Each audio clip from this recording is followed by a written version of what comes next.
ഇതൊരു അസോസിയേഷൻ ഇല്ലേ, നമുക്കൊരാൾ റിട്ടേൺ ആയിട്ടൊരു മെയിൽ തന്നു, നമ്മളത് നമ്മൾ ലീഗൽ സെല്ലിന് കൊടുക്കും. അവർക്ക് താല്പര്യം ഉണ്ടെങ്കിൽ മാത്രമേ ഉള്ളൂ, അല്ലെങ്കിൽ പിന്നെ ഡെഫിനറ്റ്ലി അവർ നമ്മളോട് പറയാം, നിങ്ങൾ അപ്രോച്ച് ചെയ്യുമോ?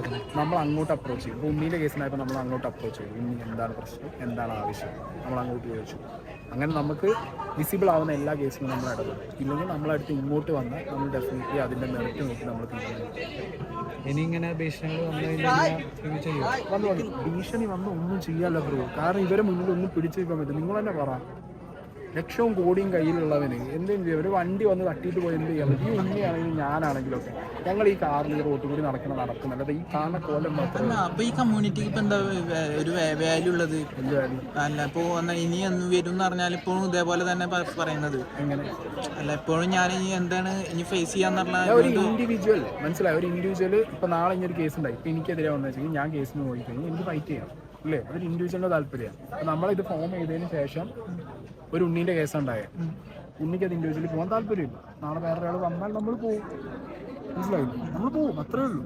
ഇവിടെ സിനിമാ സംഘടനയിൽപ്പെട്ട നടിക്ക് എന്ത് പറ്റി? സംഘടന എല്ലാം ചെയ്ത ഇവന്മാർക്ക് തോന്നിയ ചെയ്യും. സിനിമാ സംഘടന എന്ന് പറയുമ്പോൾ അത് അവരിൽപ്പെട്ട ഒരാളിനെ എതിരെയാണ് വീണ്ടും വന്നിട്ടുള്ളത്. അതുകൊണ്ടാണ് അവര് സ്വന്തം ആളുകൾക്കെതിരെ ചെയ്തത്. പിന്നെ നമുക്കെതിരെ ചെയ്യാതില്ല. നിങ്ങളും ശ്രദ്ധിച്ചോ, നാളെ തിയേറ്ററിൽ നിന്ന് ഇറങ്ങുമ്പോൾ ചിലപ്പോൾ നെഗറ്റീവ് മറ്റേ സാധനം പബ്ലിസിറ്റി ഇട്ട് പറഞ്ഞ് നിങ്ങൾക്ക് അടിയും ഇല്ലേ? ചാൻസ് ഉണ്ട്.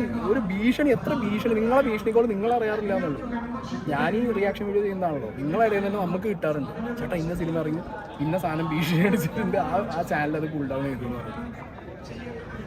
നിങ്ങളിത് അനുഭവിക്കുന്ന അറിഞ്ഞുകൊണ്ട് നിങ്ങളിത് തിരിച്ച് ചോദിക്കുമ്പോൾ ഇപ്പോൾ ഇതേപോലെ ബാഡ് ബോയ്സിന്റെ റിവ്യൂ സംബന്ധിച്ച് കുറെ ആരും റിവ്യൂ ചെയ്തിരുന്നില്ല, ഷസാമു ചെയ്തില്ല, ഇൻഡിവിജ്വൽ താല്പര്യടാ. ഇനി ഇൻഡിവിജ്വലിന്റെ താല്പര്യം. എത്ര സിനിമ കണ്ടിട്ട് ആരെങ്കിലും ചെയ്യാതിരിക്കില്ലേ? ഇപ്പൊ ഞാൻ ചെയ്തു.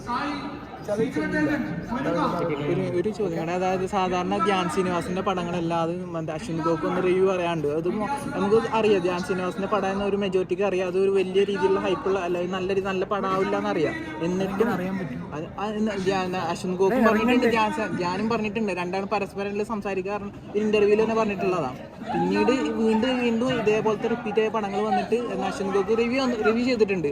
പക്ഷെ ഇങ്ങനെ ഒരു പടം ബാഡ് ബോയ്സ് എന്ന പടം വരുമ്പോൾ താല്പര്യം പോക്കിനെ നിങ്ങൾ കിട്ടാണെങ്കിൽ എടുത്തോ. ഉണ്ണിയാക്കും.